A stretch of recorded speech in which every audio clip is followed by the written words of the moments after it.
Bismillahirrahmanirrahim. Assalamualaikum warahmatullahi wabarakatuh. Alhamdulillahirabbil alamin wa bihi nasta'inu ala umurid dunya waddin. Assalatu wassalamu ala asyrafil anbiya wal mursalin sayyidina wa maulana Muhammadin wa ala alihi wa sahbihi ajma'in. Amma ba'du. Seluruh mahasantri yang dirahmati Allah Subhanahu wa taala, alhamdulillah kita bisa dipertemukan kembali dalam acara kajian kitab Safinatus Shalah. Untuk hari ini kita lanjutkan pertemuan kita yang kemarin yang sempat terputus sampai pada rukun wudhu yang kedua, yaitu membasuh muka. Jadi mulai dari batas jidat kita sampai kepada batas janggut kita, juga dua telinga kita, dan kemudian ini secara keseluruhan terbasuh, kecuali jika seorang laki-laki yang memiliki jenggot yang sangat tebal atau kumis yang sangat tebal, ini tidak perlu sampai pada kulitnya atau kepada batin dari jenggot atau kumis yang tebal itu. Nah, kemudian sekarang rukun wudhu yang ketiga, nomor 3, asalisu utai rukune wudhu kang kaping 3, yaiku ghuslul yadaini ma'al mirfaqaini, mbasuh tangan loro sartane sikut karone. Jadi membasuhnya itu sampai siku gitu ya, sampai batas siku gitu ya. Itu rukun wudhu yang ketiga. Ar-rabi'u utai rukun wudhu kang kaping 4, yaiku mashu aqalli syai'im mim basyaratir ra'si, basuh sithik-sithike saka kulit sirah. Jadi membasuh bagian dari kulit kepala. Aumim sya'rihi, utawa membasuh dari sebagian rambut kepala. Idza lam yahruj al mamsuhu minhu bil mati an haddir ra'si, arikanane ora metu ora tukul apa sing mbok usap saka batine sirah utawa bagian rambut, ora ketemu rambut, artinya gundul pluntus, ya maka yang dibasuh itu adalah batas dari kepala gitu. Jadi ya batas dari kepala itu bisa basuh bagian sini, bisa basuh bagian sini, semua kepala, atas, samping, dan seterusnya.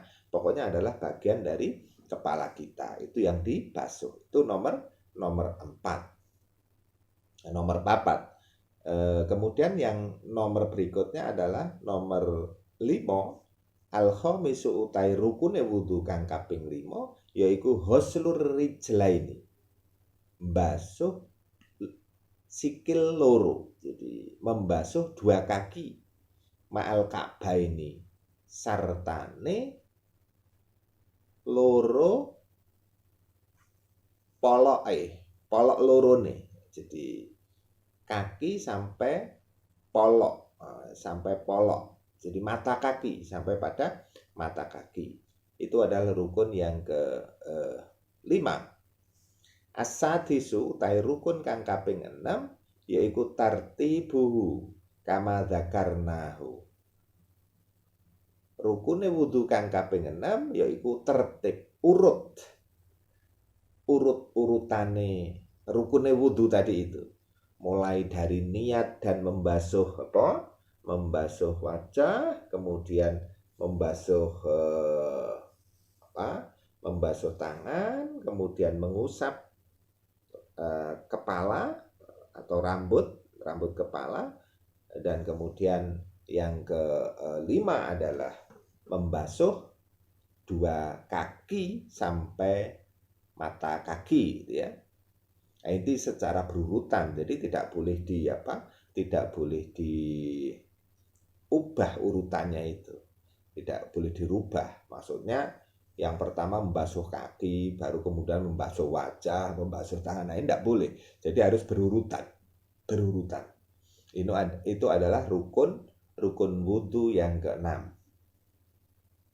Wajibulan wajib fil waji ing dalem basuh raine, basuh mukanya, wal yadaini lan tangan lorone man, warijlaini lan sikil lorone man, ghuslu juz'in, yaiku mbasuh setiap bagian, setiap bagian, fauqa hududiha min jami'i jawani biha, di atas wates-watese setiap juz mau min jami'i jawani biha, saka sekabehane arah kiwa tengene wates mau. Jadi jangan sampai ketika kita membasuh misalnya tangan sampai siku, itu kita basuhnya itu pas kita membasuhnya itu misalnya ya pas sampai siku sini, tetapi harus sikunya itu harus benar-benar semua sampai basah, dilebihi gitu. Jadi jangan hanya separuh dari siku misalnya yang dibasahi, tetapi ya dilebihi siku itu.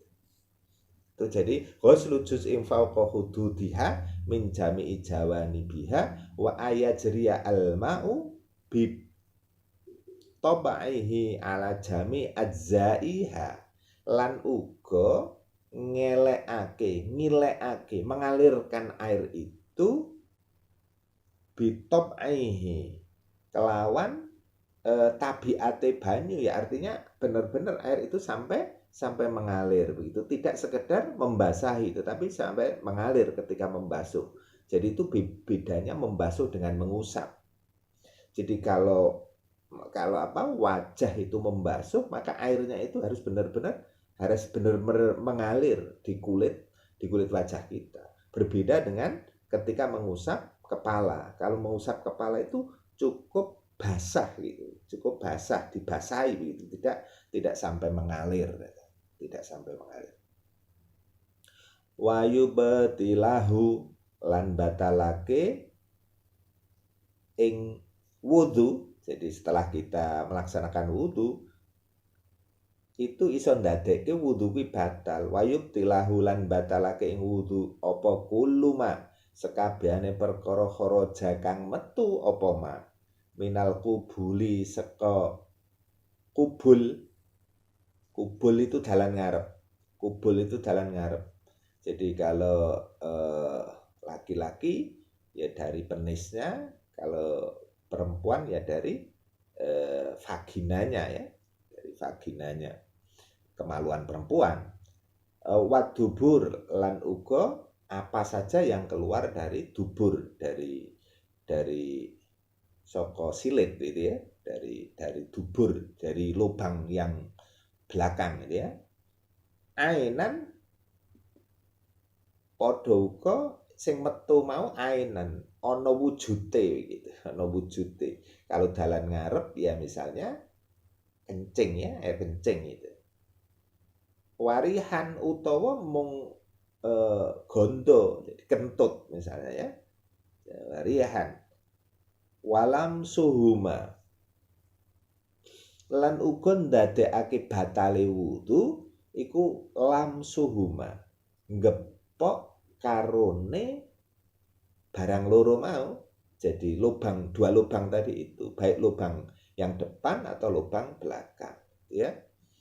Bibat nirrohati au butunil asobi'i, kelawan batine epek-epek loro menungso, au butuni al asobi'i utawa batine driji-drijine wong min nafsihi saka awak dhewene au ghairihi utawa gedemok saka wong liya walau liwaladihi as-saghiri lan senajan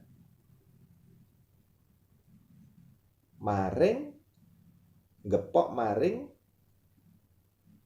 kubul utawa dubure anake dhewe as-saghiri kang isih cilik gitu.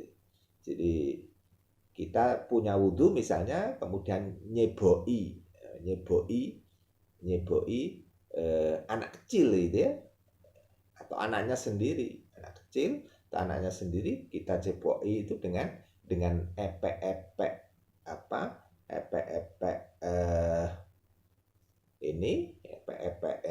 yang namanya kafaini itu bibutuni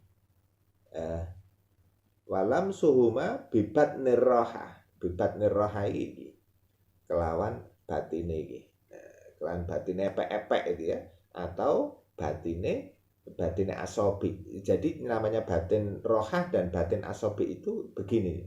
Ini namanya batin. Yang nempel ini adalah yang batin maksudnya. Bibat nirroha au butuni al asobi. Batine epek-epek atau batine driji itu seperti ini. Yang nempel ini. Ini jika kemudian menyentuh kubul atau dubur, ini kemudian membatalkan wudhunya.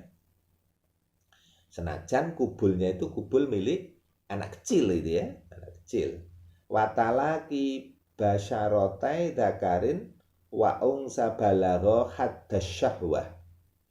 Lan ketemune loro rong kulit, dua kulit, zakarin wa ungsa, dua kulit orang laki-laki, wa ungsa dan kulitnya perempuan, balagho haddasyahwati, tumeka maring watese syahwat.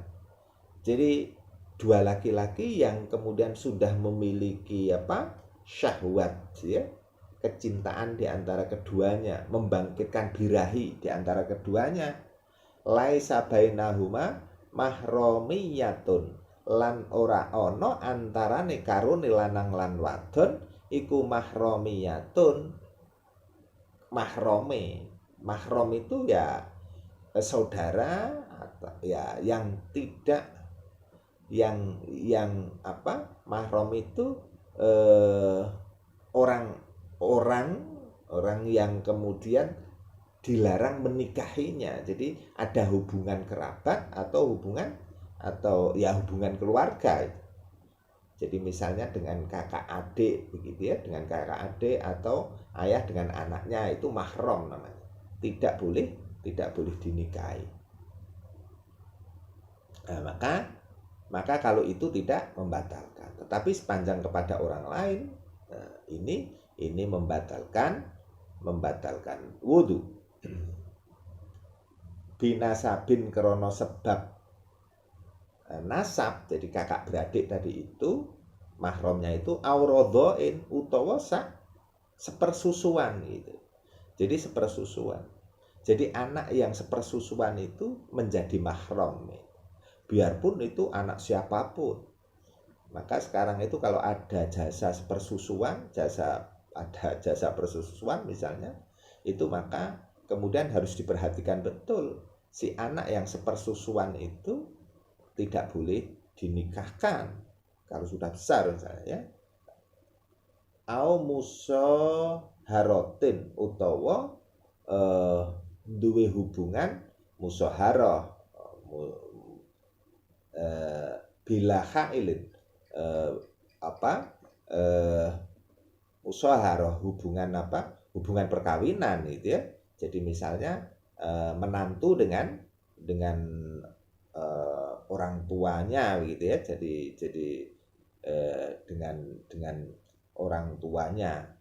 Jadi antara bapak anak menantu dan orang tuanya gitu ya, orang tua menantunya. Jadi ayah atau ibu dari suami atau istrinya. Itu menjadikan mahram gitu ya, tidak boleh dinikahi. Bila hailin tanpa kelawan sesenggolan tadi itu ya, bersentuhannya tadi itu tanpa hail, tanpa aling-aling. Jadi tanpa ada pembatas gitu ya, tanpa ada batas. Wa zawalul akli lan ilangi akal. Jadi orang sadar. Orang yang kehilangan akalnya artinya tidak sadar itu batal wudunya. Ilaman nama kejaba ilangi akal mau krana turu. Ilaman nama kejaba krana turu qaidan kang lungguh. Jadi le turu sambil tetap duduk seperti saya ini misalnya. Ini ketiduran sebentar ini, nah, itu tidak membatalkan wudu.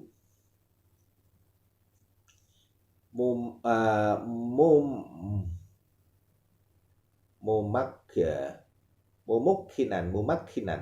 Jadi sing netepake halaqata duburihi. Jadi duduk yang menetapkan, merapatkan lubang duburnya itu. Wa ma haulaha lan sekitare dubur. Jadi manetke begitu. Jadi tidurnya itu posisinya itu benar-benar duburnya itu benar-benar di lantai gitu ya, menetap di lantai ini. Maka itu orang yang tidur semacam itu, posisi semacam itu tidak membatalkan wudu. Tetapi ya jarang orang tidur kok sambil duduk dengan menetapkan duburnya. Jadi rata-rata tidur itu ya terlentang atau miring ya, atau bahkan tengkurap. Itu tadi ya, itu tadi halal yang membatalkan wudu. Wa amal huslu, nah berikutnya wa amal huslu utai anapun adus iku fayajibu mongko wajib ala rajuli ing ngatasé wong lanang wal mar'ati lan wong wadon idza kharaja li ahadihima ari kalane metu salah suwijine lanang lan wadon. Jadi hal yang mewajibkan mandi itu jika ada seorang perempuan atau laki-laki, salah satunya itu kharaja li ahadihima maniyun, keluar mani. Jadi apabila seorang laki-laki mengeluarkan mani atau seorang perempuan juga mengeluarkan mani, maka wajib dia itu mandi gitu ya, mandi. Fi yaqdhatin au naumin, dalam keadaan sadar atau karena tidur, mimpi, kemudian mimpi basah keluar mani gitu ya.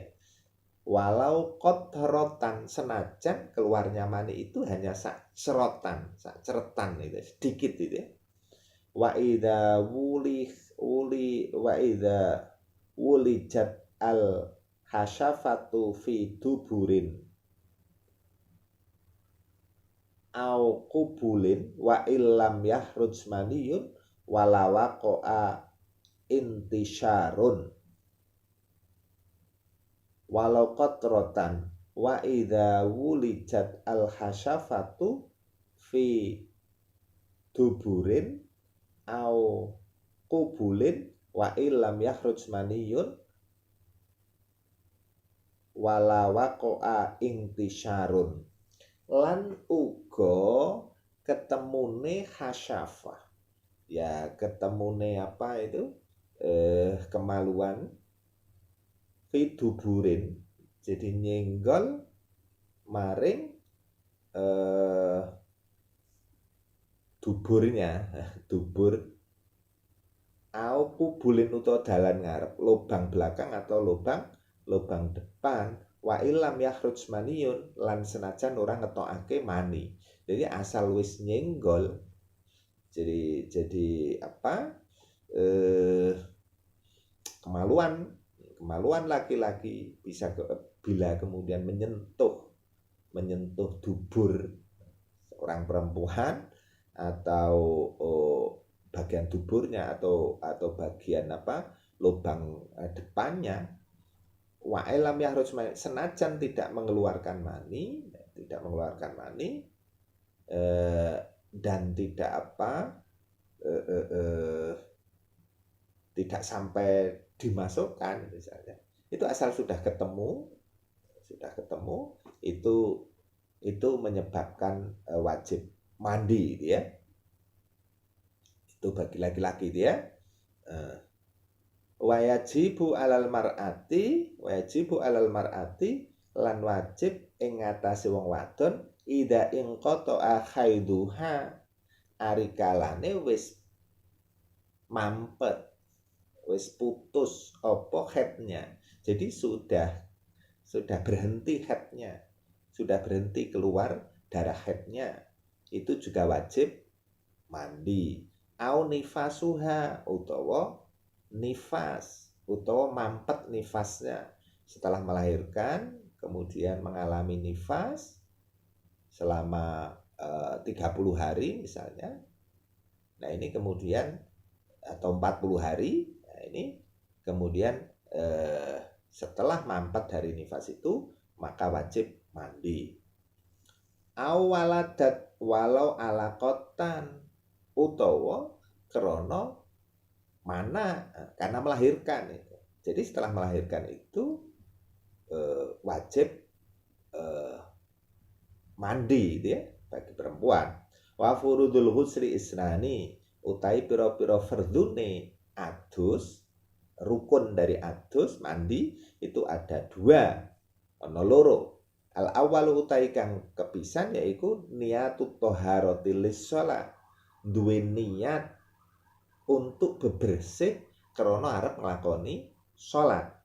Auraf il hadasil akbar, utawa duwe sejo ngilangake hadas gede, hadas besar ya. Wanahwihima, utawa karone niat mau. Jadi misalnya duwe niat aku arep nglakoni tawaf misalnya. Nah ini juga harus aku arep nglakoni sholat sunnah misalnya. Nah, ini juga harus melaksanakan mandi besar tadi itu. Bil qalbi, niat mau bil qalbi kelan ati ma'a awali juz'in yaghsiluhu, sartane kawitane juz membasahi. Jadi apa? Membasahi, nelesi apa? Mimbadanihi saka badane mau. Jadi ngebyur, misalnya ngebyur banyu ning awak gitu ya. Jadi menyiramkan air ke tubuhnya. Fama ghasalahu qablaha la yasihu. Fama utai anapun, fama ghasalah mongko anapun oleh gebyur banyu, menyiramkan air tadi itu qablaha, sebelum niat, maka la yasihu, aduse mau rasah. Jadi di saat gebyur itu barengan dengan niat aku arep ngilangi hadas besar, aku arep nglakoni sholat gitu ya, aku arep bebersih nglakoni sholat gitu. Maka kemudian diniati husul adus mau ya, menghilangi hajat atau bersuci untuk melaksanakan sholat. Maka ketika menyiramkan airnya tadi itu sebelum niat, maka fayajibu i'adatu huslihi, wajib baleni oleh ngumbah itu, oleh nyiram mau badaha sawise niat. Artinya jangan sampai niat itu di belakang. Jadi niat itu harus di awal gitu ya, di awal, di saat melaksanakan wajib mandi itu, mandi besar itu ya. Asani utawi rukune adus kang kaping pindho yaiku takmimu badanihi. Jadi takmimu badanihi. Jadi nelesi ya awake, seluruh awake, bil mai, jadi gebyur, nelesi, menyiram badannya bilmai kelawan banyu al-basyarati al-basyarat bilmai al-basyarata wasyara kelawan banyu al-basyarata bangsa kulit wasyara lan seluruh bulu seluruh rambut yang ada yang nempel dalam diri kita itu semua harus dibasahi. Fayajibu ghuslu batini kathi fisyari lan uga wajib ghuslu batini kathi fisyari basuh batine kathi fisyari rambut kang ketel gitu ya, ketele rambut. Jadi biarpun rambutnya itu misalnya rindang, ketel gitu ya, ya banyak sekali, itu tetap harus basah, harus sampai basah itu batinnya, kulitnya itu harus sampai basah. Wajibu mayarohu an-nadhiru wajibulan wajib perkara yarohu an-nadhiru kang ketinggal kang weruh sapa an-nadhiru wong sing ningali gitu minal udhuni saka kuping gitu. Jadi yang terlihat itu harus terbasahi begitu. Tapi ora usah disogok-sogok sampai dalam begitu yang tidak terlihat. Jadi ketika orang melihat berpapasan itu terlihat, karena yang terlihat itu wajib dibasahi. Wa mayadharulan apa wae kang pertela hala ataghawuti minad duburi wa tabaqatihi lan uga nelesi perkara sing ketok hala ataghawuti arikalane wong lanang utawa wadon mau dodok dalam posisi posisi buang hajat besar itu. Jadi di saat duduk seperti itu mekokok itu orang Jawa ya, mekokok. Saat duduk semacam itu maka seluruh bagiannya itu harus dibersihkan, harus dibersihkan, artinya ya harus dibasahi. Wa mayadharu lan apa wayadharu kang pertela min farjil mar'ati saka verjine wong wadon. Nah iki verjine wong wadon arikalane mekokok itu ya, arikalane ndodok itu ya. Idza jalasat ala qadamaiha arikalane lungguh ing ngatasé dua kakinya ya, artinya ndodok maksudnya. Di saat ndodok itu kan ketok mekokok itu ya. Dan perempuan itu maka lempit-lempitane itu ya, lempit-lempitane kemaluan perempuan vaginanya itu ya harus dibasahi maksudnya ya. Ala qadama wa batini kulfatin lan uga batine kulfah malam yuhtan wa ma tahtaha lan ya batine kulfah. Jadi wong wadon itu ya, wong wadon itu ya bagian muka vaginanya itu ya malam yuhtan bagi sing ora khitan, jadi nggon itile itu ya, jadi kacange itu itile itu harus juga dibersihkan. Wa matah tahalan apa sing ning ngisore itu ya pokoknya dibersihkan. Fajibu ayajriya alma'u bi tabaihi lan wajib ayat sriang ngilekake banyu bitop aihi ala kulli dzalika ing ngatasé ya kelawan sekabehane mau, kelawan